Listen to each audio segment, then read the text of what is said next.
So, yun na nga guys, dumating na yung in-order nating cellphone holder. Grabe, 3 days din bago dumating simula nung in-order ko sa TikTok shop.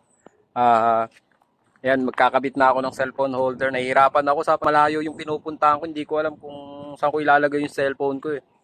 Bale, pag nagbe-waste kasi ako, yun, wala akong mapaglagyan ng cellphone. Kaya ito, umorder na ako ng cellphone holder. So, ewan ko kung maganda yung na-order ko. Pero, tara i-unbox natin. Let's go.